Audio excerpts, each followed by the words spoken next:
Hey, this is Charlie Benante with Anthrax, and you are listening to the Shout It Out Loudcast with Tom and Zeus.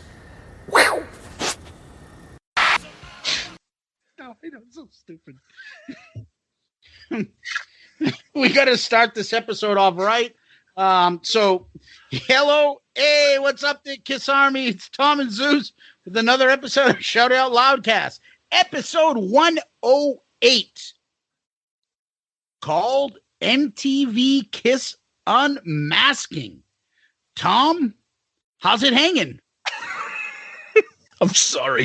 If only people knew what the hell was going on the last hour right now. Oh. We were just about to start, and as we were about to start, I swear to God, these idiots do it on purpose. Our text group with Potter Than Hell and Sonny Pooney, Murph, and Tony from Restraint.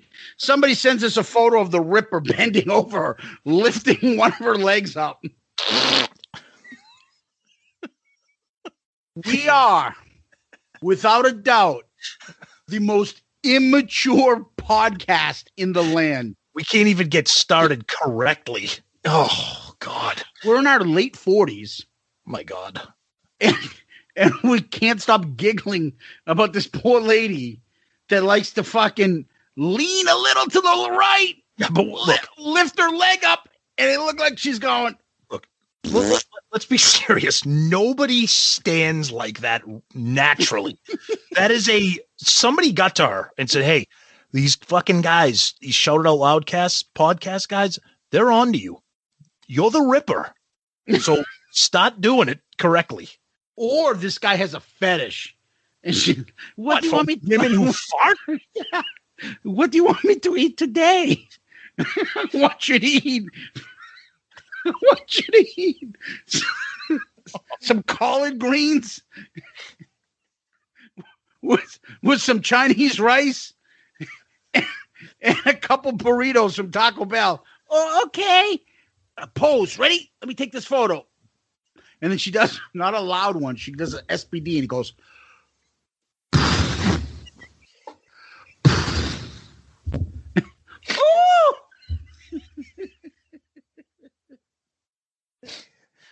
What album should I hold up tonight?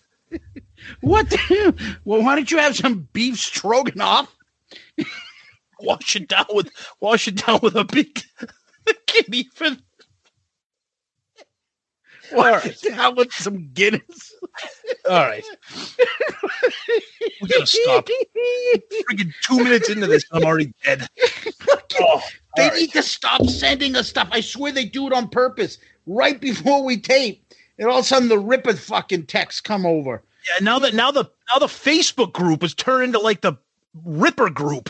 Oh my God! And and those that are like online or text us or tweet us, like, yeah, show us a picture, dude. Look it up. I'm not putting under our headline. We're not putting a photo up there. Everybody else knows.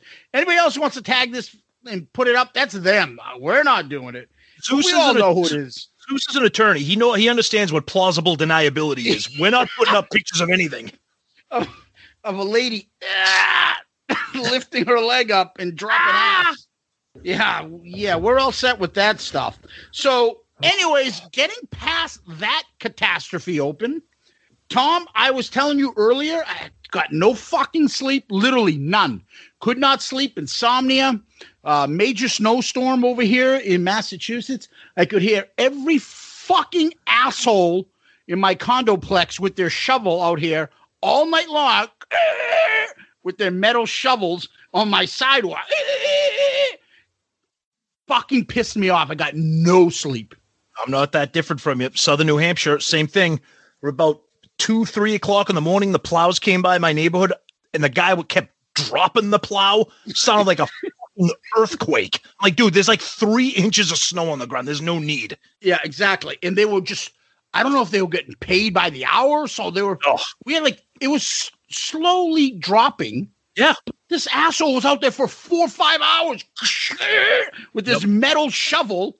Brutal. Oh my God. Tom, before we get really going into the episode, I want to give a quick shout out to Kevin Northern. Kevin is our new Patreon member. Kevin's been with us for quite some time and just joined with Patreon. and want to give him a specific shout out. Kevin's been sending us funny emails for a little while now. We're thankful that he jumped on board. Patreon, as we talked about now, this season 3 is new for us. It's something there that's if anybody wants to get involved, it helps the show grow. It's a way that you guys can contribute, and it's a lot of fun. So far, we're new to it, but it's been a lot of fun with the conversations, the comments, and there's some other perks there for the members that have joined so far. Absolutely. Kevin, thank you so much. We really, really appreciate that. And, as we always say each week, thank you to all the Patreon members that we have so far. The family is growing, and we're going to have a lot of fun with it. And we're having fun now with it. And we hope that Patreon community continues to grow. So thank you specifically, Kevin Northern, for this week. We appreciate that very much. Yep. And anybody that's interested in Patreon, you can find it at the notes at the end of the episode, wherever you download this episode, or you can go to Patreon, Patreon.com. And there's a Patreon app out there. Just find us, shout it out Loudcast. Anything you can do is greatly appreciated. Tom, let's go to last week's episode. We always start with the poll. What do we got? Okay, so our episode last week for the third track off a studio album, we went with top 4 picks. Probably the most popular ones would Callin' Dr. Love, Lick It Up, Sure Know Something, and God of Thunder. First time in a long time, or maybe first ever that I can remember, we have a tie with Sure Know Something and God of Thunder at 30%. Yeah, Tom, so while you were doing that, I went to the desktop version of Twitter. Oh, yeah, it breaks it down more statistically. Exactly. We do have a winner. Okay. With 30.3. Sure Know Something. Excellent. Beautiful. God of Thunder is at 30, Tom. Okay. And I remember from the March non-makeup madness, we had some of those issues because the app doesn't break it down into decimal points, but the desktop version does. Sneak peek, that'll be coming up in another month or so, so get ready for that. That's going to be fun. And then what were the other 2 percentages for the last 2 songs? All right, so we had Callin' Dr. Love at 22 and Lick It Up at 18. Woo! And Lick it up! Lick it up! 18% is too high for that. All right, so a couple comments here from for the poll. Our buddy Bill Sharp, he says, damn it, I forgot to check the poll before it closed, but Callin' Dr. Love has my vote. One of the songs I always gravitated towards when I was a kid. Our buddy Bill Elam, I didn't really care for Sure Know Something when I was younger, but I really fell for it after Unplugged. I'm probably fatigued from God of Thunder, but Dr. Love, I've loved it more consistently all the time. I love it louder. Calling Dr. Love is a top 5 all-time song for me, so it gets my vote. That being said, Sure Know Something transcends Kiss fandom, crosses genres, and sounds like no other Kiss song does. Unplugged is my favorite version by a landslide. Subtle but awesome solo. Ooh, it's good, but it's not better than the Dynasty version, but that's just my opinion. Our buddy Dave G. I have favorites right across the board from Lick It Up to Sure Know Something. It's always hard to choose a favorite of just one. Our buddy Steve, God of Thunder, a track that is great live and on the album. The effects on Destroyer are amazing, and live it is a spectacle. That is correct. Our buddy John, also known as Moving On 2660850. That's his Twitter handle now. I love it. He says, I love the walkie-talkies and God of Thunder. I never get tired of it. Yeah, those effects are pretty cool. Our buddy Darren, I'll go with Sure Know Something. Zandon, difficult to choose, but Sure Know Something probably has way more plays in my lifetime and doesn't bow out to fatigue. Lick It Up is like a slow dripping tap or a car stuck in first gear. Yeah, Zandon. And then he says the other 2 are classic Kiss. Then our buddy Sonny Pooney, not a burner account, the real Sonny Pooney says, no Bang Bang You or Who Wants to Be Lonely? How dare you? Sorry, Sonny. That's what write-in votes are for. Our buddy Lee Bruton. It was a toss-up between Sure Know Something or Calling Dr. Love. Sure Know Something won because I think it's a better studio track. Live, Calling Dr. Love would have taken the vote. Tom and Zeus, keep up the great work. Love the shows. Thank you, Lee. Much appreciated, buddy. And as previously mentioned, our new Patreon subscriber, our buddy Kevin Northern. Tough choice, aside from that turd Lick It Up, but I have to go with Sure Know Something. Maybe Kevin Northern is a Tom Burner account, calling Lick It Up a turd. Steve DeWood, calling Dr. Love. It's the first Gene song I ever heard, and it is a bona fide classic. That is a fact, Steve. Lovely Lance Lumley. Sure Know Something is one of my favorite Paul songs, so it gets my pick. The dynamics on the song, the harmonies, the lyrics are wonderful. It's a song that shows the band's influence by the Beatles, a great mix of pop and rock. And then a comment to that was our Grecian Costa Vutsinas. If released by one of the pop rock bands at that time, that song becomes a huge hit. Foreigner, April Wine, or Pat Benatar. He's probably right. It's a good point. Elaine, she says, I am from the Dynasty era, so it is Sure Know Something. Shivo Hellboy says, calling Dr. Love. John Gross, Dr. Love. Our buddy Deuce gets mad because we didn't have Gut Love for sale on the poll, but I said, go check out my tweet. Alessandro Rourke, you guys are spot on when discussing Sure Know Something. It's ear candy. I love how Bruce played it on the Unplugged album. Then he says, did you guys discuss what the worst third song would be? And of course, I had a comment. I said, we didn't get into the specifics of that, but my reaction to Zeus's 10th pick should tell you what I think is the worst. And then Kim Andrews, it is a 3-way tie for me. God of Thunder, Lick It Up, calling Dr. Love. Yeah, that's the life of a Kiss fan. It's always tough to pick your favorites. And then some general episode related comments. Deuce was happy that Zeus gave an honorable mention to Snowblind. Oh, trash. And then he showed a picture of some of the LA Kiss cheerleaders and everybody's favorite female guitarist, Nita Strauss. Couple pictures of that smoke show, and she's very talented too. She was the official in-house guitarist. You a couple pictures of her playing shredding. Oh, so good. But I gotta make the point. She's like, does all that college and shit with her lips. I agree. Her lips have blown up to fucking tires now in the past 4 years. Stop doing that. It's just so fucking awkward looking now. Yeah. Please go back to how you normally were. You're fucking hot. Her, like, the rest of her is gorgeous. She's stunning. The lips are just so distracting now. Yep. And then our buddy Tony jumped in and said, guys, thank you for the shout out for the new Restrained album, God of War. And then he put in a little sampler. We love Tony. We love Restrained. And then our buddy Zandon commented and said, Tony, I cannot tell you how much I love the CD. It is on permanent rotation in my playlist right now. It isn't always easy to grab new music these days, but Restrained is killer. Zandon, we couldn't agree more. Good job. That's one thing I want to point out, Tom, especially for our friend Tony. We're not just saying it.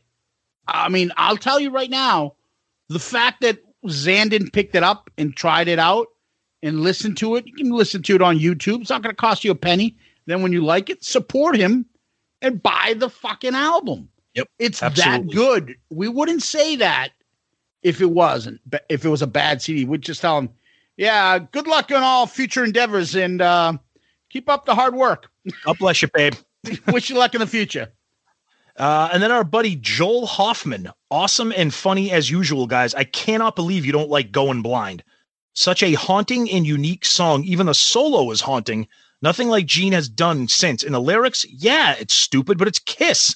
No different from anything else they've done. Put your hand in my pocket. And then our buddy... I got to jump in. Yeah, go ahead. But the difference is, it's one thing to be childish and sexy and like sexist and stupid stuff like that. It's another to say 93 and 16. It's absurd. That's what gets me about that song. It's absurd. Yeah, it doesn't make sense. Yeah. Well, what gets me is the song sucks. So that's fine. That's just fine.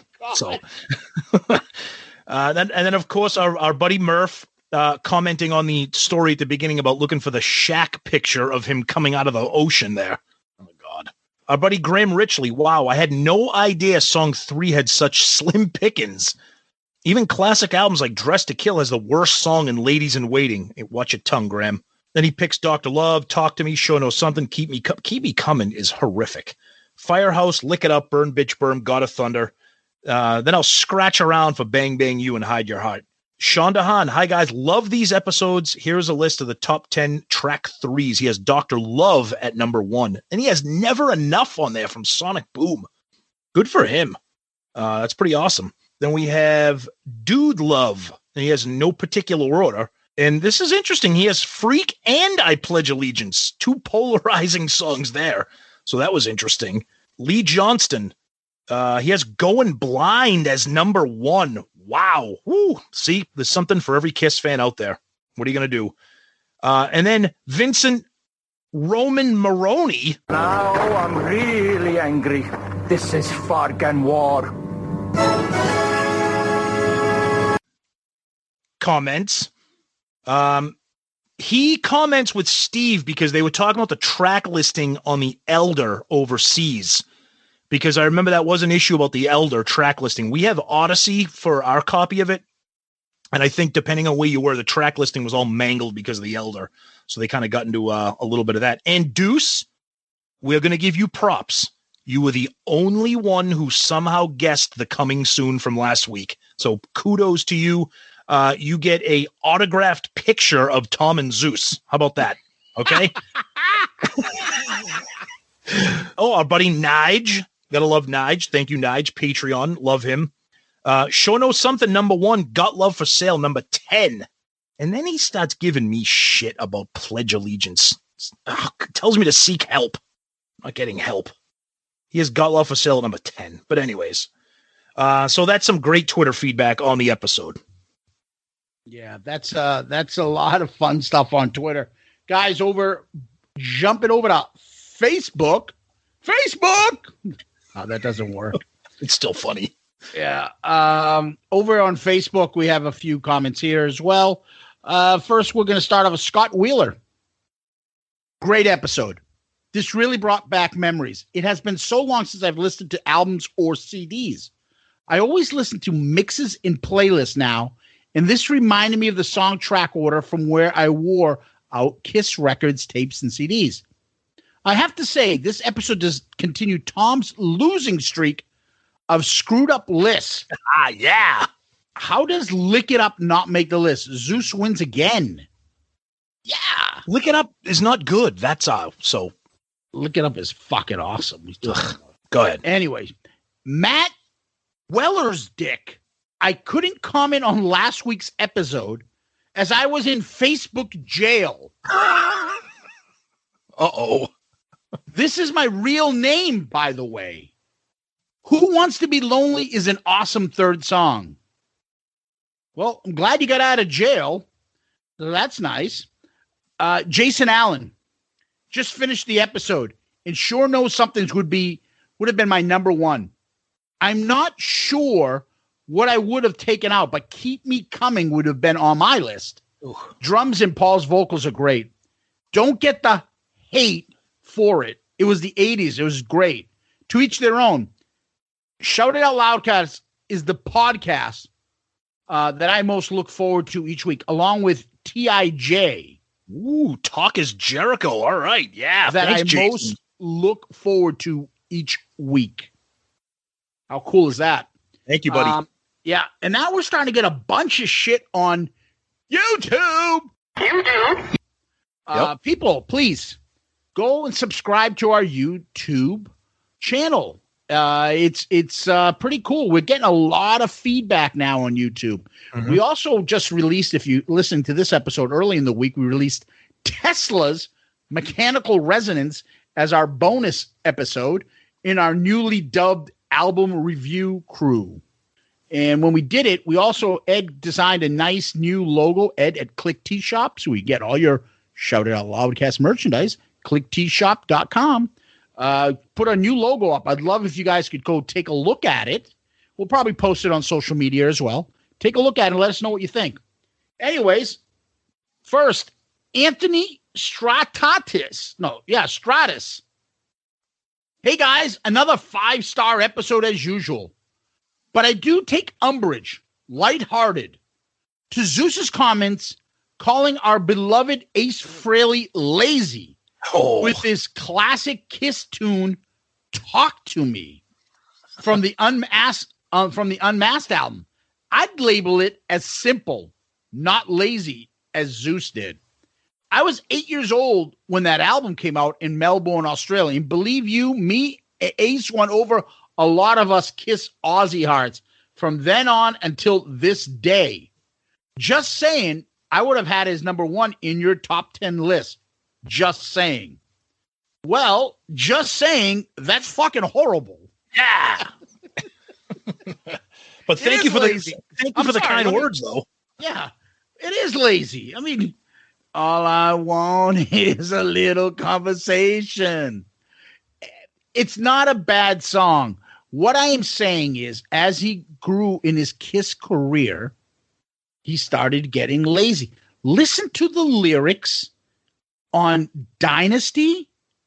I think those are well-written songs. Hard Times is a great written song. Absolutely. Save Your Love is a pretty good written song. Yep. Rocket Ride, decent. Shock Me, decent. Parasite, all those other early Ace songs. Even his solo album. Yeah, I mean, Cold Gin is a little funny, but it's still decent. Solo album. Then go into that Unmasked era, those 3 songs, and then go into his solo albums now. They're fucking lazy lyrics. He just, I feel like he just kind of gave up on focusing on writing lyrics. That's all. And then he also comments, you guys are the George and Jerry from Seinfeld of Kiss podcast. Love you guys. You need an Elaine as a special guest, and that would top it off. Yeah, that's Murph. Memphis Elaine. Wow, thank you, I guess. I don't know who's George and who's Jerry. Jerry? Hello, Jerry. Thanks, Anthony. No, all kidding aside, much appreciated. I have family in Melbourne of fellow Grecians. I had my dad's first cousins and their whole family. Had tons of Greeks over there in Melbourne. And someday I'd like to go and visit. Nice. Mark Stewart. Regarding my comments on Paul Stanley's rose tattoo being most iconic, I was making a reference to the fact that it's immediately visualized on the Hotter Than Hell album and was also included in the Alive 2 album as part of the gifts inside of that album. As far as Bon Jovi's Superman tattoo, no one knew it existed till the late 80s and 90s. And a Superman tattoo? Seriously? There's been speculation that Superman had a huge gay following. Google it. What? I don't know. You have a problem with Bon Jovi or Superman, and who cares if he has a gay following? Oh, boy. Yeah, I can tell you right now, there are 10,554 million women that cared about Bon Jovi's Superman tattoo over Paul Stanley's rose. No offense. Marty White. No. Tom, I included Speeding Back to My Baby in my ridiculous list only because of the lazy rhyming lyrics. Speeding back to my baby. I don't mean maybe. I still need gravy. Don't call me Davy. My hair is wavy. And I just went to defend the solo album against Talk to Me. And there we go. He pulls that There's out. more. I know. The best version of Hannity and Combs is from a cutaway in Family Guy. Hannity is yelling about how Combs is wrong about everything. Then the scene focuses on Combs, but instead of Combs, it's really Droopy Dog, who says something like, "You're right again, Sean." Oh, God. Rest in peace, Alan Combs. Yeah. Oh, he looks like the Crypt Keeper, too. Yeah. Poor Alan. And Craig Broderick. Driftwood? What a pisser. I was lying on a lilo on a pool, laughed so hard, and fell in the pool. Oh, excellent. Not falling in the pool. We don't want anybody to drown, but I'm glad you enjoyed the laughter. So that's awesome. Thanks, buddy. Yeah. Don't pull an Ace Frehley and need Gene to jump in after you. No, don't do that. No. Yeah. Remember the time that happened to Peter and you had to jump in? Wrong. It was you that fell in. I had to save you. We were able to continue that night and play a concert for you, the fans. All right. So I got a couple emails here. Let's see. We got one from Alan, who I believe is, what's his Twitter handle, Zeus? Fat Man on Guitar. I think it might be. He says, "Hey, Jagovs." All right, settle down, fat man on guitar with the Jagovs. Yeah, that's not always the proper terminology to start off with people. Jack-offs. That'll usually, get someone's attention, right? Oh, great. Now we're going to get a million emails addressed to Jagovs. That's all right. We love you, Alan. It's okay. We're kidding with you. I figured I'd do this before I get into your lists on the show. My own list of top 10 threes from KISS releases. Number 10, Ladies in Waiting. Number 9, Talk to Me. Number 8, Ain't Quite Right. Listen to this again today. It hit me. This is the beginning of Paul's power ballads. Okay. Number 7, Going Blind. Oh, God. Number 6, I'm a Legend Tonight. No. Compilations don't count. And why is he saying that's the third song? On what fucking album? I don't even know. Number 5, Lick It Up. Number 4, Firehouse. 3, God of Thunder. 2, Colin Dr. Love. 1, Sure Knows Something. Excellent list. Honorable mention, See You Tonight. He says, I love the harmonies and melody in that one. Oh, here we go. Ladies Room. I included the live albums. No. Master and Slave. Carnival of Souls is underrated. Yes, it is. And Freak. That's terrible. I don't know if you guys ever heard of this, but Steve Vai released a compilation of the 7th songs from his album. He puts a lot of emphasis on that slot, and he thought it would be a cool idea. It's pretty cool. And yes, this is the rare week I get off my ass and give you feedback before you record the next show. Still digging the show, Alan. Thanks, buddy. Appreciate the email. Great list. Thank you, buddy. And then we got a really great email from friend of the show and Patreon subscriber, Nige Savage. And I want to read this because this is a really great email. And we love it when people take the time to put their thoughts down in an email. We know everybody's lives are busy and they have a lot going on. So I want to preface the email with that. Starts off, a big thank you. Tom and Zeus, Nige Savage here, regular contributor on Twitter and recent Patreon supporter. Thought it was about time I wrote a longer message than Twitter allows. Weirdly, I wrote a review for you on Apple Podcasts a few weeks ago, but it still hasn't appeared. Maybe because I titled the review Piss Cups Forever, and Apple doesn't appreciate your subtle sense of humor. Anyway, want to let you know that in a year of total crap, Shout It Out Loud has been a massive highlight. I live in the UK, but after the start of the lockdown back in March, I found myself stuck alone in New York. I was there for 2 months, during which time I caught COVID, self-isolated, took a long time to recover, and generally felt sorry for myself. Nige, I'm so sorry to hear that, buddy. I'm glad you're back on your feet and up and about and living life. However, it was back then that I randomly stumbled across Shout It Out Loudcast and thought, what the hell, let's give this a listen. Well, I laughed out loud for the first time in fuck knows how long, and immediately set about devouring every back episode as well as eagerly awaiting each new episode, and I still do. Now time for a confession. I like KISS. They're a great band. They've got plenty of killer songs and they're heaps of fun, but here's the confession. I don't love KISS. Ever since the 80s, my tastes have generally leaned towards the heavier, thrashier end of the metal spectrum. So why the fuck do I listen to a KISS-focused podcast? The reason is simple. You guys. Like you, I'm a total music geek, and I can talk about music with everyone and anyone for hours on end. I love dissecting and analyzing albums, songs, set lists, and so on, and like you, I'm not afraid to call out my favorite bands when they do something crappy. Anyway, this may sound lame, but Shout It Out Loudcast has been like finding my musical brother from another mother. The way you make us listeners think about albums, songs in a new and different way is awesome. Being a Brit, I don't get every single one of your references. I've never even heard of the Bruins. But regardless, your chemistry, humor, and enthusiasm is totally infectious. It makes me so happy that Shout Out Loudcast is going from strength to strength. Being able to get Charlie Benante, Bruce Kulick, Chris Jericho, and others on as guests proves that.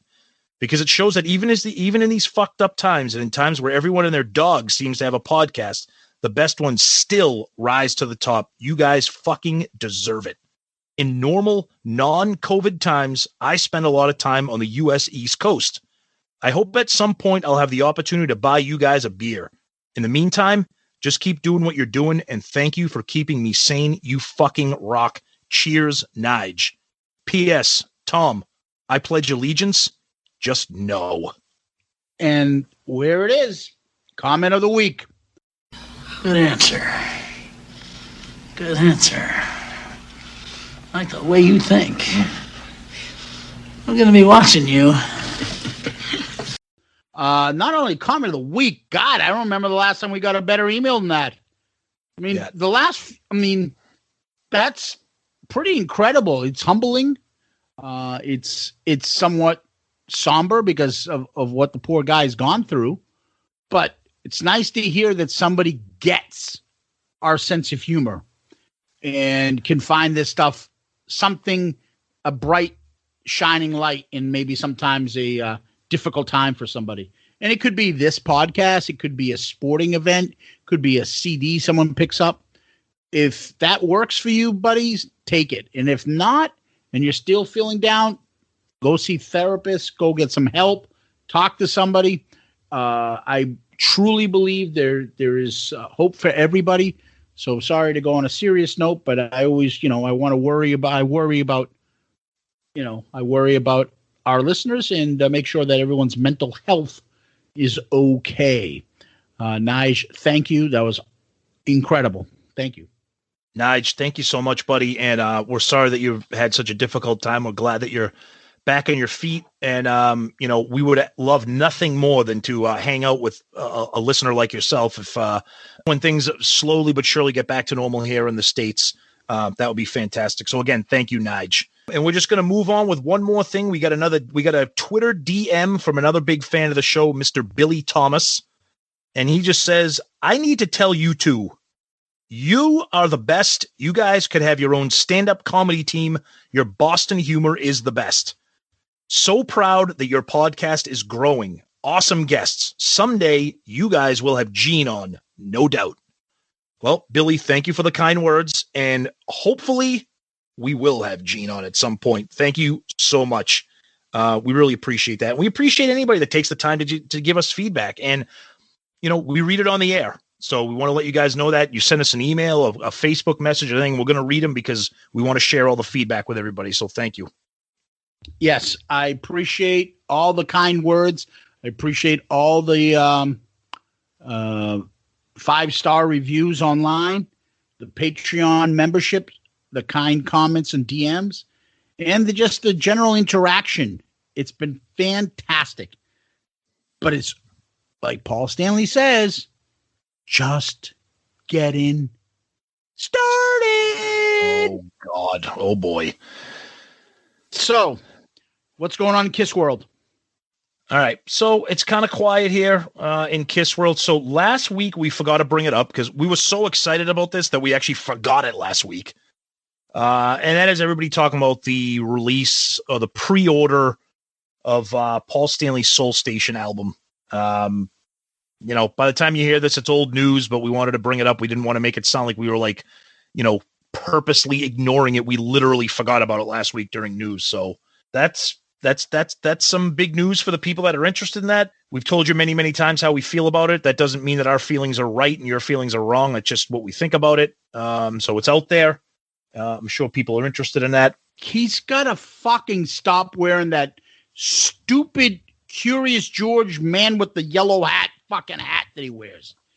It is so ridiculous. So now when you want to become Paul Stanley R&B soul crooner, you put on that stupid hat. You don't like the urban sombrero? No, I don't like the urban sombrero. It looks redonkulous, beyond redonkulous. And in addition to that, I like the song. I'm not sure about the Soul Station version, but all the clips, they've been showing a lot of clips and stuff of the production, everything. So far, I see a lot of background singers and a lot of production and a lot of the instruments. I don't see or hear too much of you singing. It's true. So, I know. Even I could put that out if I have all those guys singing with me and hide my voice in the background. It just... we commented a little bit before we started recording about the irony, and again, it's 40 plus years onward, but the irony of him destroying Peter's solo album back in 78 for doing music like this, R&B. And again, I know people grow and change and mature and stuff, but it is funny that, he's pounding his chest about his Soul Station album when for 45 years he has been destroying Peter's solo album. So That's the question I would ask him. If if he was available to us, I mean, obviously he'd want to talk about Soul Station right now. Yep. He doesn't like talking about Kiss. Nope. I would, in a nice manner, ask him, did you change? Did you evolve?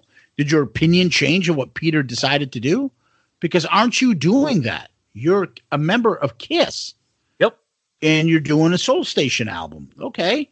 Yep. Well, Peter did that back then. Exactly. And what? You decide to fucking destroy him. Mm-hmm.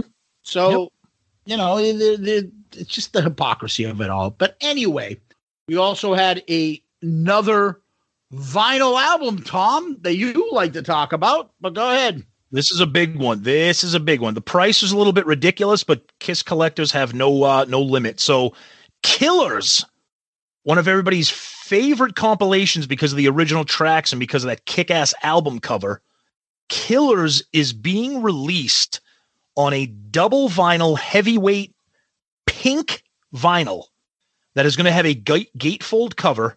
It's going to come with a fold-out art print and a bonus sticker. And the other thing that's kind of cool with this, too, is that it's also coming in a bundled edition that is going to come with a 7-inch single of Down on Your Knees.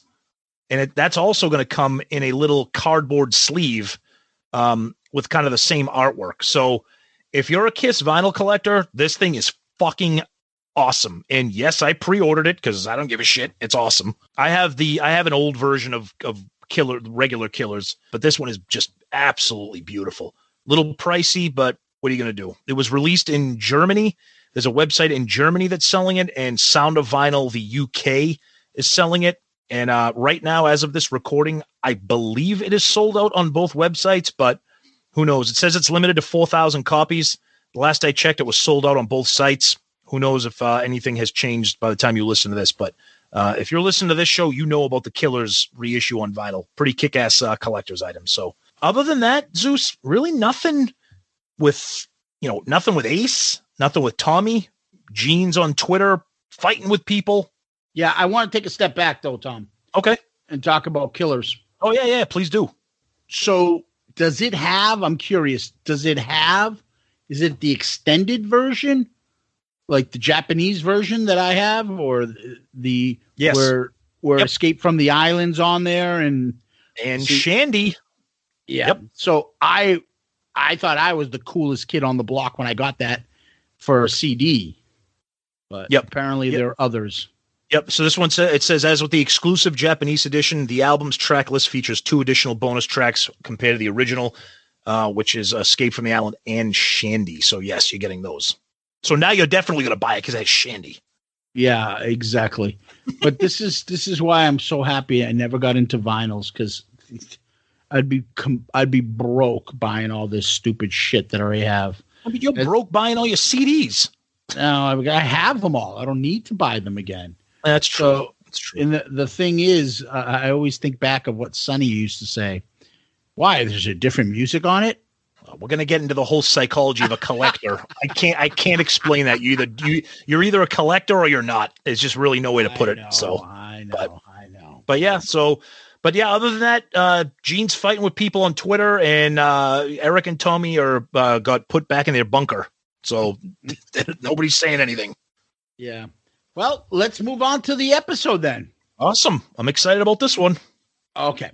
So from time to time, we like to put out episodes with events, something TV style, whether we did the Mike Douglas show, we've done the Land of Hype and Glory, and now we're going to do MTV KISS Unmasking.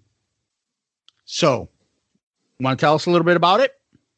Yeah. So this was obviously a big deal for KISS fans when this happened back in September of 1983. It was aired on MTV, exclusively hosted by J.J. Jackson, one of the OG VJs for MTV. Rest in peace. Unfortunately, he passed away in 2004. J.J. Jackson was a rock guy. He actually started in Boston in the 60s on the old WBCN. and he was really into rock music and Kiss, so that's why they kind of penned him to do this unveiling. Which is funny, though, Tom, because it was actually, to be precise, September 18th, 1983. Yes. A very popular date for Kiss. On that date, 4 solo albums were released. On that date, Crazy Nights was released as well. That's right. Good one. So sorry to interrupt. Go right ahead. No. So it's interesting. We're going to let you guys hear it. So the Unmasking video clip, it's on Kissology 2. It's about 7 minutes long. There are reports that the extended portion of it is out there somewhere. We couldn't find it on YouTube, and it's not on Kissology. But apparently there's an extended portion of it. We're going to let you guys hear it, and then we'll talk about it. But a couple things before we do let you guys hear it. It's interesting because September 18th of 1983 was a Sunday night. Okay. It aired at 11 p.m. Nothing's happening at 11 p.m. on a Sunday night. And you got to remember, in 1983, Kiss was kind of a non-factor. They were kind of floundering. MTV at that time, they were pumping in all the new wave videos, those up-and-coming bands, some rock music, but Kiss was really, they had the video for I Love It Loud. There wasn't a lot going on with the band. Leading up to it, MTV was pushing an edited version of a rerun of a Van Halen concert. And when they were pushing that during the advertisement, they were talking about this upcoming MTV Unmasking thing, that it was going to be on right after that. But there was no other advertisement for this thing at all. It wasn't pushed or at all. And like I said, Sunday night at 11 o'clock, which is on a school week because it's September, it isn't the best spot for something like this. And Kiss didn't really do a lot of special programming. So we're gonna play the audio of it here, and then we're gonna kind of talk about it from our perspective, our opinions, and what actually happened during this unmasking. If you guys haven't seen it, it is up on YouTube. I urge you to watch it because we're gonna play the audio of it, and then we're gonna kind of give you some feedback on what we saw. Let's hear it. This is a really big moment. After 10 years together, exclusively here on MTV this evening, we are going to see Kiss without their makeup for the very first time. Vinnie Vincent, lead guitarist and co-writer of many of the songs on the current Kiss album. Eric Carr, drummer, has been with the band since 1979. And Kiss is, by the way, the very first band that Eric has ever been with. Paul Stanley, rhythm guitarist and lead vocalist. Paul is a co-founder of the group. Gene Simmons, bass, also co-founder of Kiss. He is the fire-breathing, blood-spitting monster of Kiss. Welcome, you guys. This is amazing. Hi, Whoa. Hi, JJ. How you doing?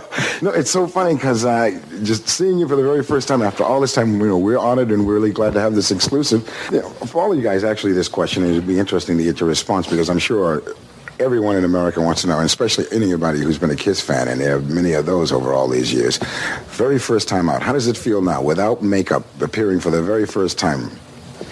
It feels good. It feels, we've always been close to our fans. In fact, in a lot of the shows, we'd walk out into the crowd to sort of get a feel of what everybody was feeling like. And most often they really wouldn't know it was us. So we've always felt closer. And I think it's time for them to sort of know us a little bit more.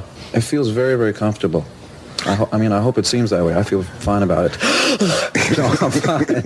Well, actually, it feels great. I mean, to me, it doesn't feel all that different because I've seen these guys more often without makeup than I have with makeup. So maybe before a concert, you're playing a major arena.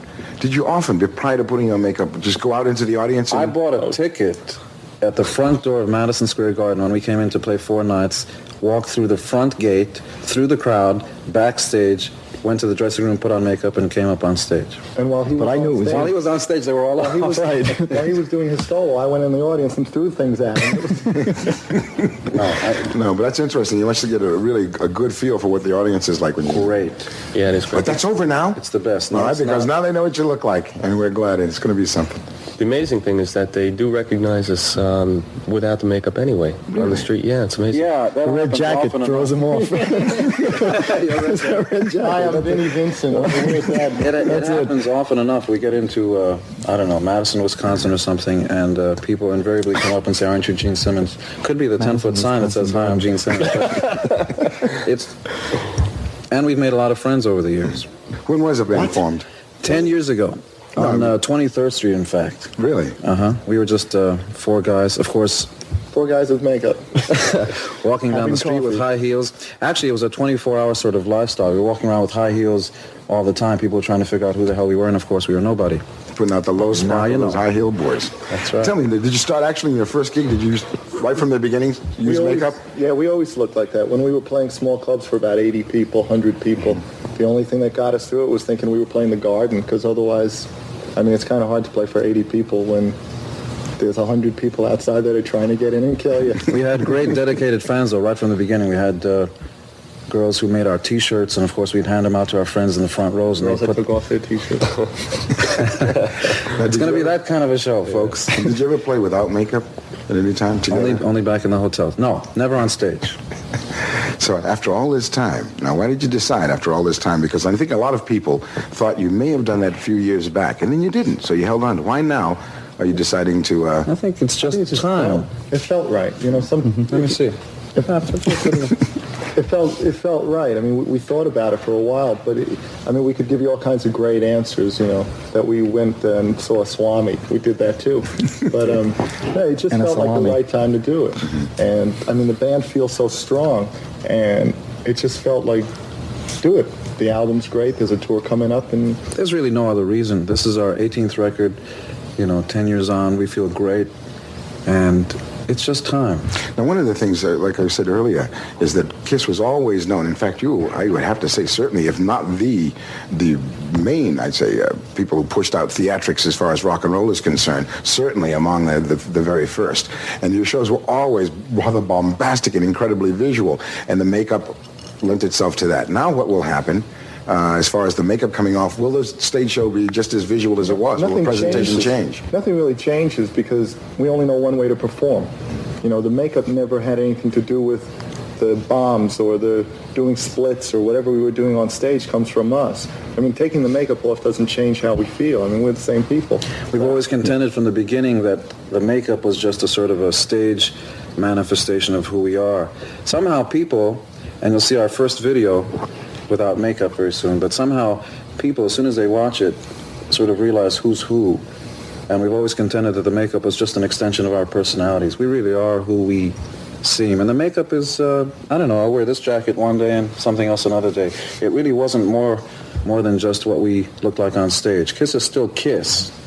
Same sort of energy and drive and commitment to doing everything short of killing ourselves to give people the best show in the world. One of the things I've always found a little odd, and I wonder how you felt about it, was a lot of the so-called highbrow rock and roll critics have always, in a way, not really put you down, but kind of dismissed KISS as being a novelty act. However, nowadays, we're seeing so many different acts come up with makeup, and it's not really fair in a way, because you guys really started that.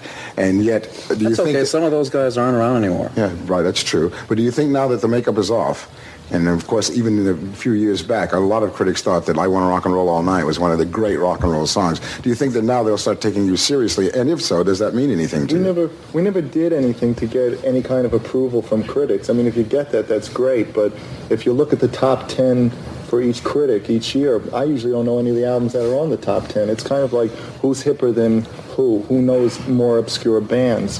I don't know, some people have always read into what we do and thought that we did it for, to cover up something that wasn't there. But we're in good company. Mm-hmm. It doesn't really matter. The only thing that matters is that at the end of the show, people see the best show they've ever seen. And that's really the only important thing, because critics are sometimes with you, they get free passes. We don't mind them, as long as they print our picture. It's the fans we care about. So that was the 4 members of KISS and J.J. Jackson, the VJ of MTV at the time. And it's interesting. Apparently, from certain people, like I think it was Alan Hunter from another fellow VJ, who says in Truly Unmasked, Greg Prado's book, Take It Off. Awesome book. Buy it. Go listen to our episode on it. We reference this plenty of times. It's such a great book. Absolutely. Made a point to say that AJ was, really excited, and he was good friends with Paul, which I wasn't even aware of that. And it was pretty major. Another example of how MTV was a platform for any kind of announcement that a band wanted to make. KISS decided to unveil, and they chose MTV. And then he goes on to talk about, like, where else are they going to go? Good Morning America? The Today Show? I don't know. Maybe they did have other options, but you're right. The hype about it, I'm not sure, was too high. Then again, KISS didn't really have the leverage to pull it out, but there was still a pop culture kind of fascination about, hey, do you remember KISS? We're going to see what they look like. And they talked about having JJ getting very excited because he pulled this off and bringing and then everybody from the offices of MTV came down because this is what happened when big events happen. The secretaries and from the offices were all there, and they wanted to see KISS unveiled. And I'll tell you, watching it over the years, seeing it over the years, I want to make a comment that looking at JJ right now, he handled that pretty smooth. He was very cool about it. Not like the idiots of today. Can you imagine like a Jimmy Fallon, if somebody came on his show to do that stuff, or anybody else? He played it like straight, but he played it like he was interested. He wasn't saying, oh, you guys are a fucking bunch of has-beens, so I really need to. Have you ever seen some of the MTV interviews of some of the metal bands that we liked and somebody on MTV asking them questions and stuff? It's always like embarrassing and like they don't even want to talk to these people. But JJ gave them respect, and I really admire it. Watching that back now, that I thought he did a pretty professional job. I don't remember it. I was too young. I remember hearing something over time that KISS took their makeup off, but I didn't see it. And I was watching MTV back then. I didn't see it. I didn't hear about it. And then I remember Lick It Up, the song kind of coming out a little bit, but I wasn't back into KISS at that time yet. So KISS was kind of out of my music taste in 83. How about you? Yeah, I don't remember it. And it's funny because KISS was kind of out of my mind a little bit. Obviously, I was always foam. I knew that Lick It Up was out or was coming out, but in 1983, I wasn't really focusing on KISS. Plus, 11 o'clock at night on a Sunday, I'm 10 years old. I'm in bed. I wasn't going to, I don't even think VCRs, all that kind of shit wasn't out. No one in this kind of was, I think it's revisionist history for some people to say that it's not a big deal. This was a big deal. And the reason why it was a big deal for a couple of reasons, there was no internet back then. You were not going to find out about this unless you watch this. This was one of those rare things that kids today don't understand what like must-see TV events, live TV events were. It was a big deal. Now, it was probably a bigger deal for people like me and you or older KISS fans out there, because there's a lot of people who like, KISS is still around? Like, who cares about them taking their makeup off? So, no, I don't remember it. But you guys did hear the audio, and you're right. JJ was the resident rock guy, and obviously you mentioned that he was friends with Paul. So that's why they had him do it. But it's interesting. We're going to get into the visual aspects of it, but we'll talk about a little bit of the audio because you guys just heard it. I think JJ did the best that he could, but I think there was a couple of moments during the speaking where I was waiting for him to be like, 617-422. Like there was like some dead space where, and I think that might've been the fact that Paul and Gene were just like, I think, you read about it. They were nervous. They were scared. Unfortunately, you heard nothing from Eric. If you watch the video, you can see him making a couple jokes to Paul. You heard one little thing from Vinnie. Most of it was Paul and Gene as expected, because Vinnie and Eric were the new guys. Could it have been longer? Not really. What is there more to say? Paul's like, yeah, now is the right time to do it. now is the right time to do it. And JJ was great. Yeah, you were going to, a couple of years ago, but now you're doing it now, and why you're doing it.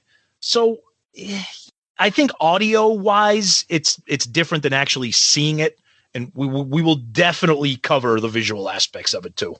Yeah. So first thing I want to say, after seeing it and hearing it, they get to the part, the most important part is they bring up KISS.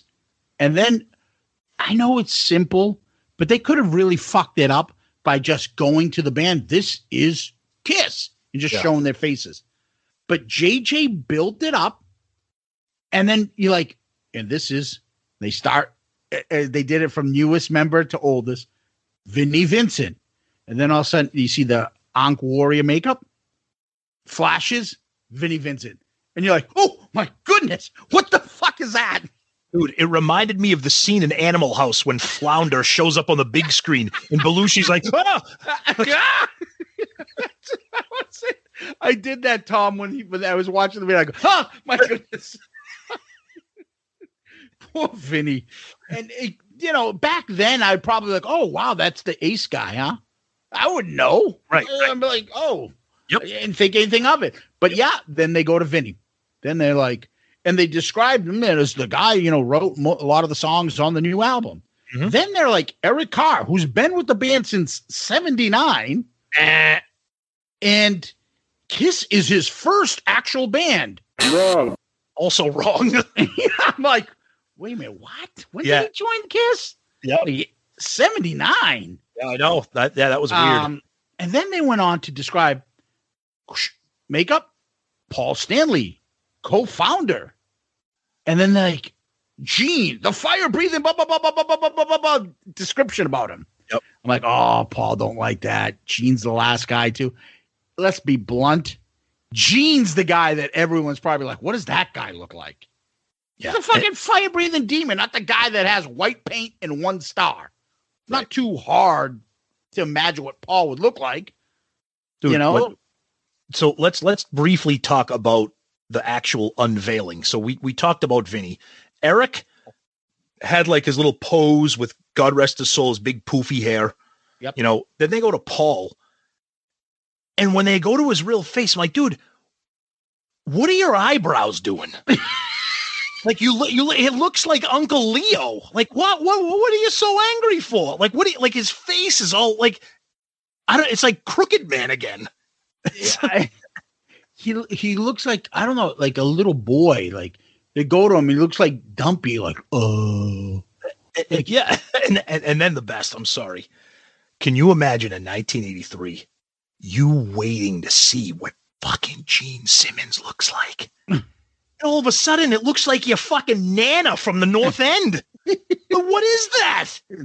What are you? I will be honest with you, Tom. I made a comment about this to myself too. The 4 of them dressed like that, where they were at the table afterwards. They have a place card in front of them. They're all dressed. That is about as normal looking outfits as you'll see KISS in the 80s. Well, it's funny that I'll let you finish that thought. No, go ahead, because I have something to add to that. No, that was about as normal looking. Paul had some fucking, I don't know, like cut off sleeves or whatever. Gene had like leather in his chest hair popping out. Yep. Vinny had like the red jacket stuff and the scarf, and it was like the setup from the Lick It Up album cover. Because remember, Vinny had the red jacket on. Yeah. Yeah, they look like they were wearing like ripped up sweats. They look like, we're here to pump you up. Fucking like sweatshirts and cut up. And they looked like about as normal. How can I say this? It's not like they look, oh, well, that's a great look. It's just not a bad look compared to how bad it will get in the 80s. Right. So I thought they were fine. But that's a good segue if you can give because there's an article on yahoo.com that we found, which was very interesting that this had it. Because here's another quick point. There's not a lot of background information on this event, which kind of brings it to the point that not a lot of people thought it was a big friggin' deal. And we'll get into that because we have some comments from Greg Prato's great book. But this Yahoo article kind of breaks down some of the stuff. It says it starts off with the Ankh Warrior, Vinnie Vincent, glazed eyes in a red blazer that seems pulled from Loverboy's closet. Pretty-faced former Eric Carr rocking some earth tone Hungry Like the Wolf safari wear. Stanley, the one-time Starchild, in lavender leather trousers and a popped collar teal vest that could have come from the summer of '83 members-only capsule collection. And finally, really getting into details here. Oh, yeah. And finally, a less demonic demon sporting poodle hair and an uncomfortable stare. What is an uncomfortable stare? Well, I don't think he had an uncomfortable stare. I think the whole thing was uncomfortable for everybody. It was, first of all, 1983 is an awkward stage of outfits to begin with. And, you know, I think it was just awkward. And you said earlier, I give JJ credit for it, but there was a lot of kind of awkward. They weren't very talkative. Like, you know, again, God rest his soul, Eric. Like, I don't know if he was like told like not to speak but like he didn't chime in at all. Vinny, I give him credit. He made a comment, and then I don't know if like Gene whipped him under the table and told him to shut up because you never heard from him again. The setup is interesting too. It was a small table. There was MTV. The set was you could hear a pin drop. There was nothing going on. There was no music. There was no lights or anything bombastic to take up any of the space. They had little name holders in front of their microphones, so you know it looked like a political speech in front of each of their things. JJ, he was known in the music business, and he was definitely the best person to do it because he, like we said earlier, I think they were going to be premiering the Lick It Up video either before or after this event. After it, yeah. But you know, I don't know. I mean, there's a couple more background things from some MTV people. Zeus, I'll let you jump in here so I'm not hogging the mic here, but we do have a little bit of information, and then we're going to start to give our opinions on what we think of the whole thing. We've done that a little bit already, but. Yeah, you know, the band wasn't alone in this. Fucking JJ had his tight jeans and jeans pulled up to his nipples like an old man with the Sonny Pooney head of hair helmet that he had on his head. And he had some nice cowboy boots on, though. Yeah. The hickory nuts were rocking there, like the Bon Jovi, I think. His jeans so tight, it was wiping his pancreas. His hickory nuts were popping out of one side. And then later on, there's a photo of like the band from that event, and Paul's got like those lavender leather pants on. Yep. He fucking stuck 4 socks in his pants because literally you can see like the definition of like a ball on one line of his fucking crease in his pants and a ball on the other side. Yeah. It was too much definition. His hickory nuts were fucking big time in effect. So that's the appearance. You know, that's about as good as Vinny's going to look in the 80s. I thought he was fine for 1983. I mean, I don't know. I mean, like I said, that's about as good as Vinny's going to look in the 80s. I think this is no surprise because we saw this a lot during the 80s. I thought Gene looked silly, and that must have been very, very disappointing for a lot of people that were looking to see what he looked like. And again, it was 1983. I thought he looked fine. I thought his hair was better than what it would look like in about a year when he had the wig on and when he had for Animalize and stuff. I thought his hair looked fine. Yeah. And he had a leather outfit on. His fucking wicked like chest hair was out popping. I thought he looked fine. Yeah, that's what he looks like. He ain't gonna look better than that. And let's get into the conversation. So obviously they're going to say, you know, what was the reason? And it felt like the right time was said over and over and over. I like the one part where Vinny does say something. They were talking about like he was asked about answer, like you guys get recognized, and he stuck his hand out like a child in the 3rd grade. He stuck his finger up to talk. Yep. Because I think he remembered what happened with Ace and Peter. On the Schneider. Yeah. Yep. He's like, I'm fucking putting my hand up. May I speak? Yep. And he was like, well, we get recognized now when we're out. Dude, you weren't getting recognized for shit. Let's not be blunt. If Kiss was in town and Kiss was staying at a hotel, maybe they would recognize you. Okay. But nobody knew who the fuck you were. And then Paul brought up his red jacket. The conversation just kept going back as, you know, what was the makeup? What's the difference taken off? Are you the same band? And JJ brings up talking about highbrow critics, but he did say Rock and Roll Rock and Roll All Night was still considered a classic song. But he was asking, like, what do you foresee? Because, they're thinking about your more image and how are you going to be able to perform? And then they talked about, like, look, the makeup was one part of the act, that they'll still be doing splits. There'll still be fucking pyro and stupid shit that we all love. And I think that they were trying to convince everybody this is new and exciting. Come back. Remember how awesome KISS used to be. We're still this good, and now you can see our faces. I don't know. It must have worked because Lick It Up went platinum, whereas Creatures of the Night did not. And I'm not sure if you can say Lick It Up's a better album, but they're very similar. And one album worked, and one album did not. Yeah, I think it was interesting when they talked when because JJ did have some good follow-up questions, because Paul and Gene would speak, and then it would be kind of like it would, like, now they love to talk, but back then I don't know if it was nerves or if it was just the setting. But JJ did a nice job of trying to keep the conversation going and talking about the history of the band and not just where they are now. And you hinted at a little bit how he said about you're taking off the makeup now, and there might be critics who might pay attention to you now, and then now they might acknowledge, your back catalog, or, how does that make you feel? And Paul's like, oh, we don't care about the critics. And I wanted to be like, well, then can you explain why the fuck you made The Elder then? Because you cared about the critics back in 1982 or 1981. Yeah. So he did make a point. He said, like, the people that listen, I look, and he's using that voice, that personality, that Paul personality that he turns on and off throughout the 80s and 90s. Well, I look at the top 10 album list at the end of the year by the critics, and I don't recognize anybody but one more obscure band from the next. Exactly. And that's okay. And then Gene obviously ends up, it's not the critics we care about, it's the fans we care about. Hey, the fans want to hear new music. All right, Love Gun. Exactly. A couple of comments here by some MTV people. So anybody that grew up, our age watching MTV, you loved Martha Quinn. She was the greatest. So she had a couple funny comments. She says, I remember jamming into the packed MTV control room to watch The Unmasking. Everybody on the staff grew up for the most part in the 70s, and KISS was in our rock and roll DNA. It's hard to remember now, but the reveal of what the guys in KISS looked like under makeup was historic. But it's funny because the production was so bare bones, you can really see the low budget early MTV. In many ways, the MTV that today is missed. At the time, Gene Simmons, he told JJ that KISS was still KISS and the band was very, very comfortable.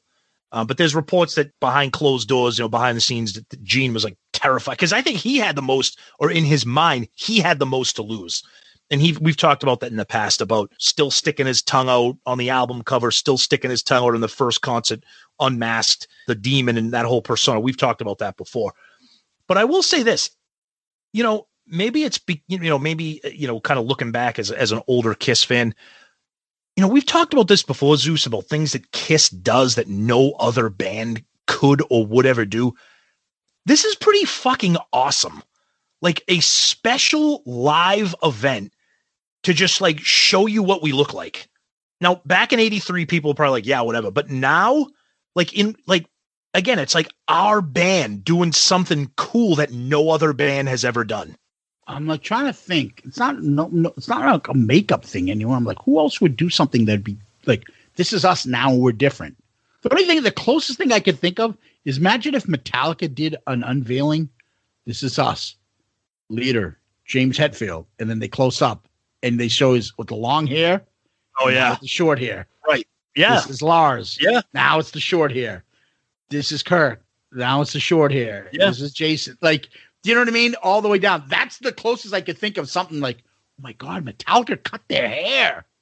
And then they were an eyeliner too, but that's a different story. Right. But anyway, I find this stuff fascinating. So again, I'm going to pump the tires for Take It Off, KISS Truly Unmasked by Greg Prato. Got to get that book. There's a good section in there, and he has, I'm not going to read them all, but he has a variety of different people giving their opinions of KISS Unmasking on MTV. There are a couple fun ones in here that I have to read. Oh, yeah, let's go through these.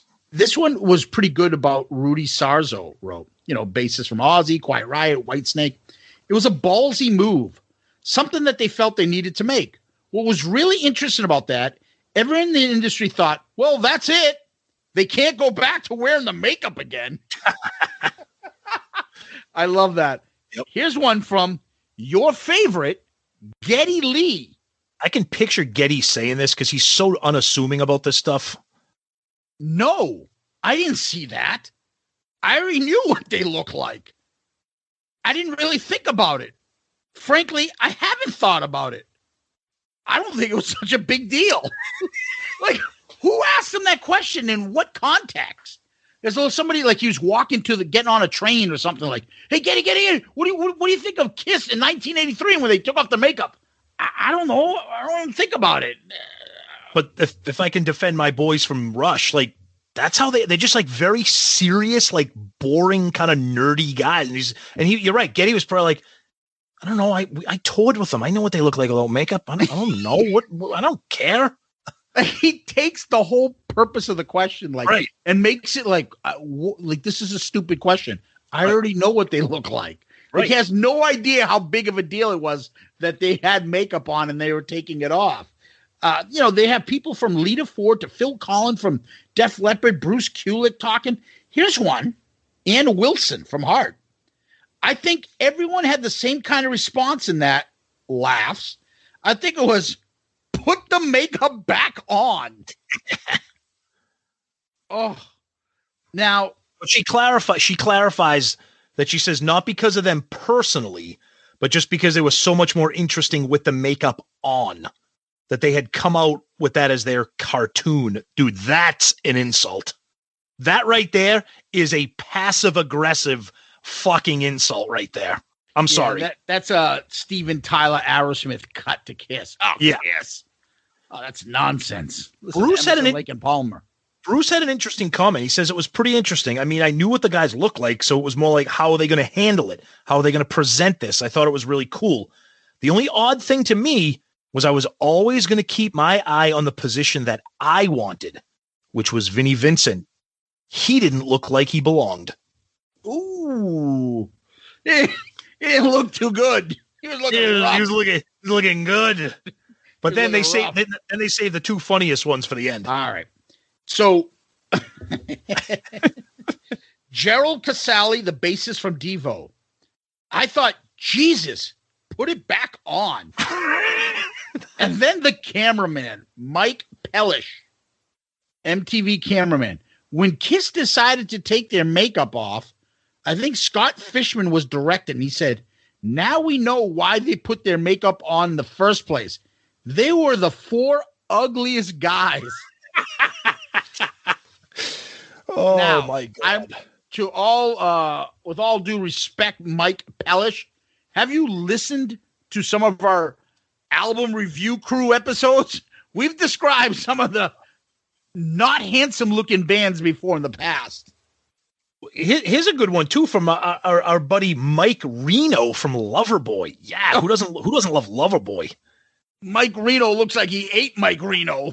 Mike Reno hit the extra value menu one too many times at the drive-thru. Mike Reno is sweating right now as we're speaking. Dude, those red leather pants, he ain't fucking squeezing those in. Ooh, fucking the headband around his head doesn't fit anymore. He can barely go around his wrist. He was one. I thought his comments, I'm like, okay, dude, 1983 Loverboy's fucking huge, so you can kind of say what you want. But he's like, I thought it was not a very good move just because they had created this illusion. I personally would have rather kept it that way. The illusion was created. It's kind of like finding out the magic you just watched and actually it was just a trick. I like the illusion. I would not have done an unmasked situation, but that's just me. I thought it was a very cool illusion again, but it was almost as big as watching the Super Bowl when they came on TV. It was big. That's why they did it. I love this. It was probably Gene Simmons' idea. From KISS. Exactly. But you're right. That's another thing that I couldn't find, and I couldn't find any research yet. Who was behind this? Like, was it Gene, or did MTV seek them? Like, because I think, again, I'm going to say this again. I think it's very fascinating that this is a big deal in KISS history. Like, if you weren't a KISS fan, you probably could give two shits. But if you were, this was big, and it still is big. Yeah, I definitely think it was Gene in that. Yeah. Because they were shopping around. I think Gene picked up on the idea. He's at this point trying to do Hollywood and stuff like that. Get in front of the camera. We're going to put our faces out there. The kids are all listening to that MTV stuff. 83, MTV's really taken off. That's the place to go. And if now we're talking about image, that's where to go. Fucking Good Morning America and Today Show is not give a shit about the band Kiss. If this was 78, they could go on those shows. MTV was hip back then, so it made sense. And MTV cared about music, and this shit was important. I talked about it, that awesome MTV documentary I saw a couple months back. There was one about the band and how, the channel and how they changed format and everything. Oh, yeah. I remember you saying that. Yep. Oh, it was so fascinating. But they could pull it off on MTV back then. MTV had a huge impact on an artist. And obviously it showed. Kiss went there. So, but, we've gone through the books. We've gone through the, listening to the clip. Just overall thoughts.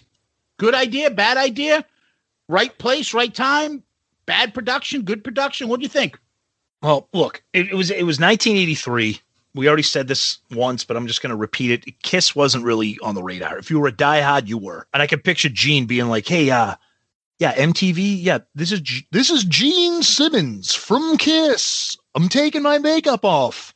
And they're probably like, "Yeah, we got an opening at like 11 on next Sunday. You want to come by then? We got like a fucking card table and a couple microphones. We can set you up with that. I'll take it."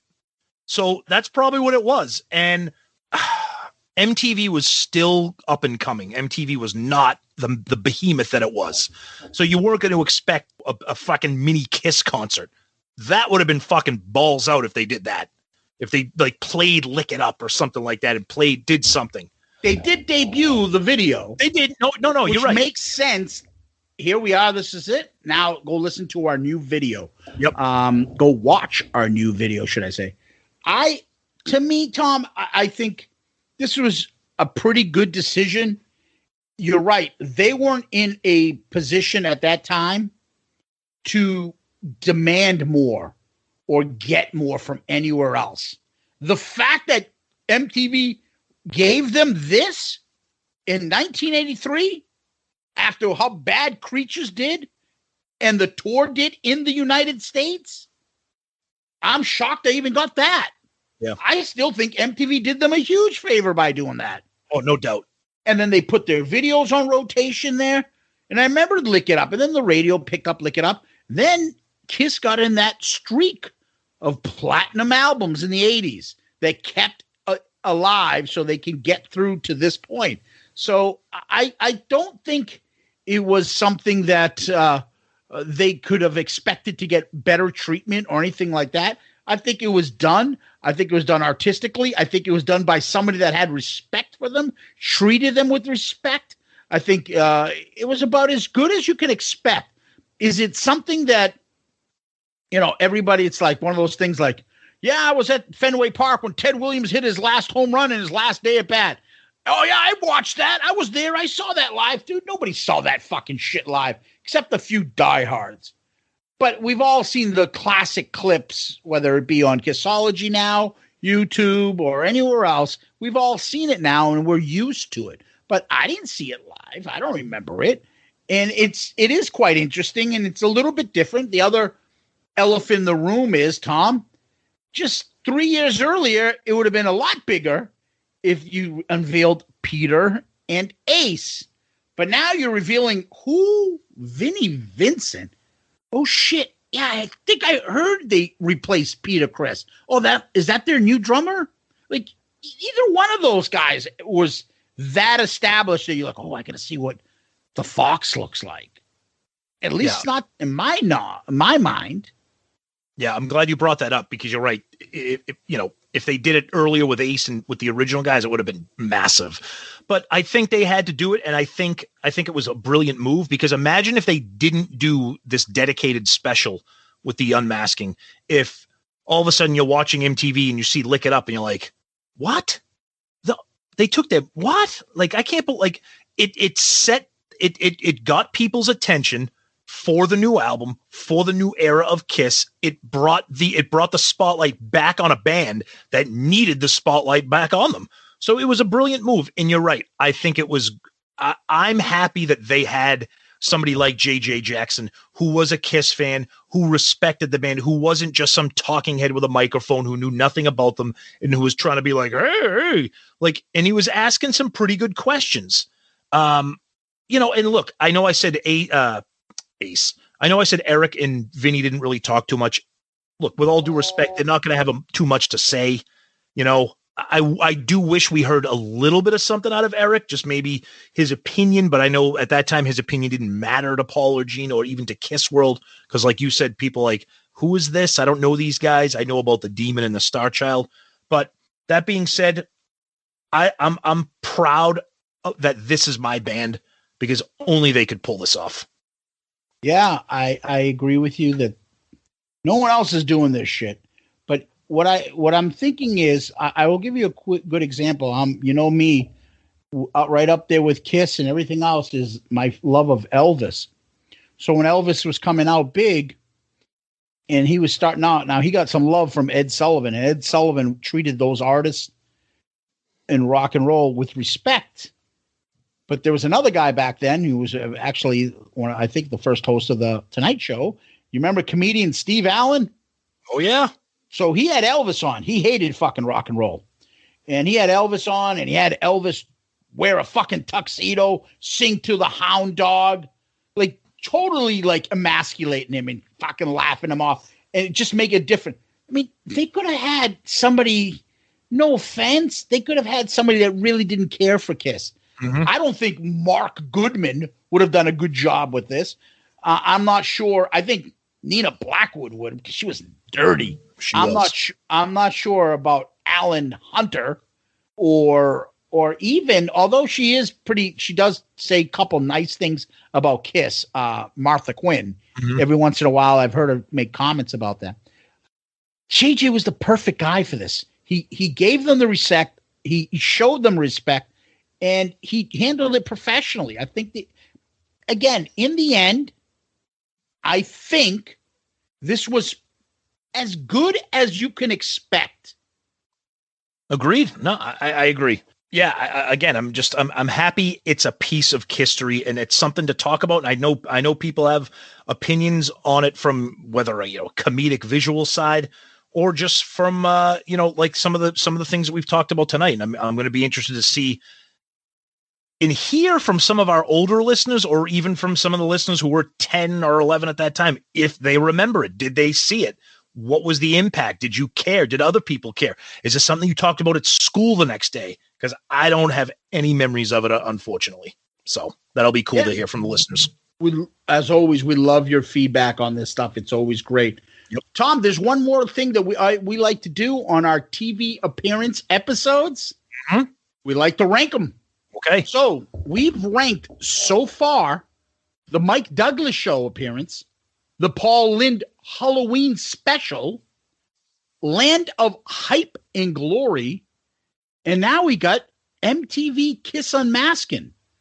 In the past, you've ranked Land of Hype and Glory as number 1, Mike Douglas Show number 2, Paul Lynde Halloween special number 3. Where does the MTV KISS Unmasking go? Well, the one thing that this doesn't have that those other 3 do is a live performance. So this has to go last. Well, they actually put on technically the video afterwards. Yeah, but I don't consider that part of this. I know what you're saying, but yeah, no, it's interesting. But it can't compete with those other TV appearances.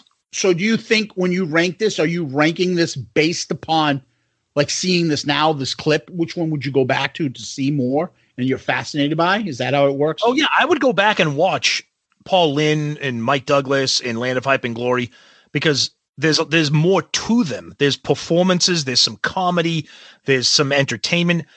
I mean, with all due respect, there's nothing here. Just it's kind of boring. I mean, I'll be honest, JJ did the best he could to keep it afloat, but it's kind of boring. There's really nothing going on, and then it just ends and they just go to the video. So it's not something that I would come back to again, All right, but you could always look at the Vinnie unveil and go, oh, my goodness. Oh, Jesus Christ. Oh, God. All right, Tom. So for me, I ranked them Mike Douglas Show, Paul Lynde Halloween Special, Land of Hype and Glory. Okay. I am putting this at number 3. I'm moving Land of Hype and Glory down. Not a big fan of it.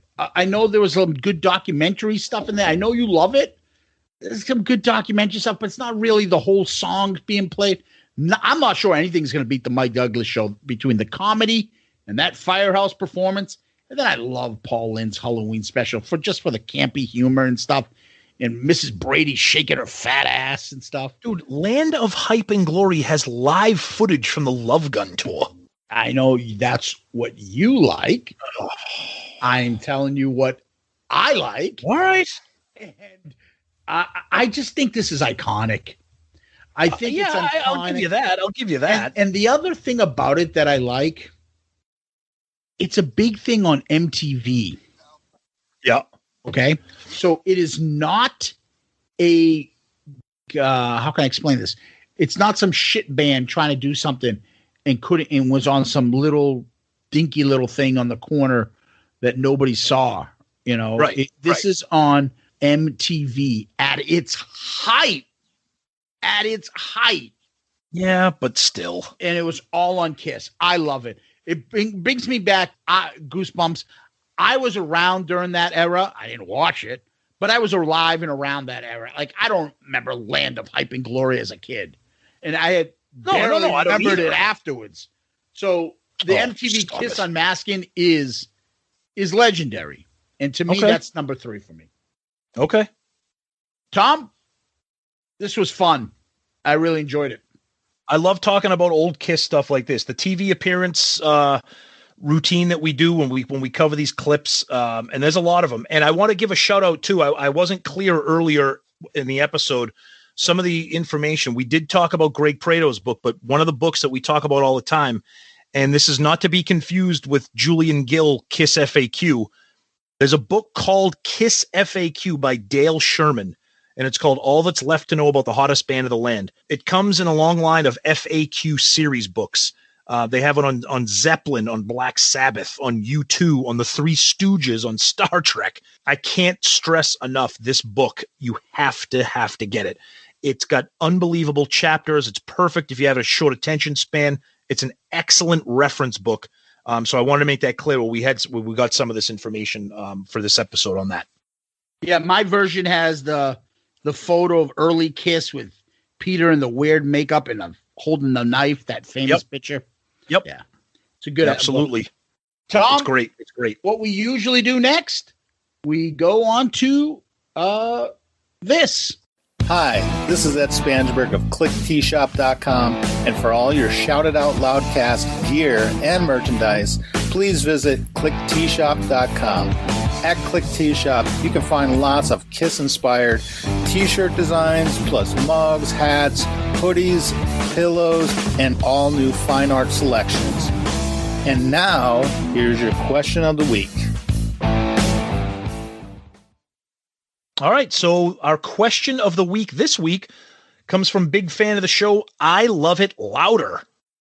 He says, or he asks, have you guys ever met the band? Any era? If so, what was it like? Any disappointments or surprises?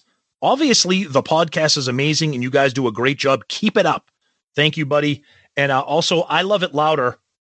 Thank you for being a Patreon subscriber. We appreciate that too. But in terms of meeting the band, I think the closest that I've come to, and Zeus, I think it's the same for you, is probably when we virtually met Bruce Kulick for our 100th episode. Yes. I had planned to do the Vault before everything got shut down too, as well. Okay. So I will tell you, I've had this reoccurring dream, Tom. And no, it's not with Kerry Stevens and I don't know, one of the ADAs from Law and Order. But I've had this reoccurring dream that somehow I'm at a KISS event and I'm friends with them and they're getting ready for a concert and we're talking. They're like, hey, yeah, we need to get this or this instrument. And it's always me running around to try to help them out. And Gene's a buddy of mine. And to help them set up this concert. And it's just always a reoccurring dream, just like the one of, oh, shit, I didn't study for finals. How the hell am I going to pass this and graduate? Shit like that. Yeah, I've always had this dream. So I always, in my head, think, did I ever really meet the band? When they see me, they're not going to say to me, Zeus, it's been a while. Zeus. That's out of line. So, no, we've never met them. We'd like to meet them soon, and we might be on the KISS cruise. Let's see how that goes. But Dan is actually, I Love It Louder is a great actual listener of the show, and thank you so much for all that you do for us. Keep up the great interaction with us, and appreciate the question. So I just want to jump in here before we move on. So meeting celebrities, famous people you're fans of, people like Bruce Kulick, people like Jericho, Charlie Benanti, Carrie Stevens, Joey Casada, Famous? Wait a minute. You said famous people. Joey Casada? Well, he's famous because we made him famous. That's why. But what I'm getting at is there's always that fear that these people that you enjoy, celebrities, you follow them, and then you're going to meet them, and you're going to be like, Well, so far, that experience, they've all been wonderful for me and for the show. And I hope that if we meet any of these, whether it's Gene or Paul or Eric or Tommy or anybody, that trend continues, because we've all been blessed to have great luck and great experiences with the people that we have met. Yeah, I just pictured us meeting fucking Ace or something like that, and him just being like, who am I talking to again? Which one of you are Paulo? And the other one's Frank? I don't know. It's Tom and Zeus. All right, let's go, Hera. You're up. Yeah, I mean, it's always going to be something that we'd look forward to. I don't care what it is. They're still our heroes. Just hope they're nice enough people to us in person. That's all. Never Absolutely. know. Yep. Yeah. But great question. And Tom, where can people find us? All right. So we always start off with the email. We love to read the emails. Shout it out loudcast at gmail.com. Shout it out loudcast at gmail.com. Please send us your feedback, your comments, your questions, anything. We'll either respond to the actual email. Most of the time, we'll just talk about it and read it on the air and respond to it that way. Also on all the social medias, that Twitter, Facebook, Instagram, very, very responsive on all those, primarily Twitter. But we also have the great Facebook group, the Shout It Out Loudcasters group. It keeps growing every day. It's fantastic. It's a nice, non-toxic Facebook group, so come on over there. We always have a great time there. People posting pictures and sharing some stories and all the KISS fandom that they love to do. And then, of course, you heard our buddy Ed earlier in the show. He designed our great show logo. Click T-Shop, click with a K, clicktshop.com. You can get awesome Shout It Out Loudcast gear and all KISS-inspired gear from some of his amazing designs that he has. And we're part of the Great Pantheon podcast family. Tons of great new podcasts. They keep adding so many over there, and we're just proud to be part of that family. And don't forget about those bonus episodes, the album review crew, as we're calling ourselves now. And by the time you hear this, the Tesla Mechanical Resonance episode will be out there. So check that out. And next month is my pick. So get ready for that and more. Yeah, we got a couple other surprises coming your way. The DMs, send them our way as well. We have Twitter, Facebook, Instagram. Just DM us if you have a question or comment that you'd like to share with us. And then obviously I always like to repeat the email, shoutitoutloudcast@gmail.com, shoutitoutloudcast@gmail.com. We love the show emails that we get. Please give us one of those 5-star child reviews on iTunes or anywhere else you could give us a review. It's always greatly appreciated. And the last thing I think I want to say is please, if you get a chance, take a look at our Patreon account. And if you're interested, please look at it. see if there's anything that you like. If you have a question on it, feel free to reach out to us, subscribe, join the group, and hope you'll enjoy it and have some fun with the rest of the gang that we have on there so far. Tom, what we usually do at this point is we go to famous last words. Oh, these are famous. Well, I found a lipstick stain of your kiss. Well, you can sink your teeth into this, bitch. So I'm going to dance all over your face. Oh, man. Tom, I told you when I picked this one up, I'm like, holy shit, how do we never do this one ever? I don't, because it's a terrible song. Go ahead. I can't wait to hear it. Like a dog to a bone. Make you sweat. Make you moan. Love is sweet. So insane. Come on and lick my candy cane. I love that. You're right. That's the only good part. Dude, that should have been like our Christmas episode theme. Lick my candy cane. It's so bad. What the fuck? So bad. Tom, thank you. Kiss Army, thank you. Zeus, thank you. Kiss Army, thank you. Patreon subscribers, thank you. Fans, everybody, we love you guys so much. Without you, there's no show, so thank you so much for being part of the family. Peace out, Girl Scout.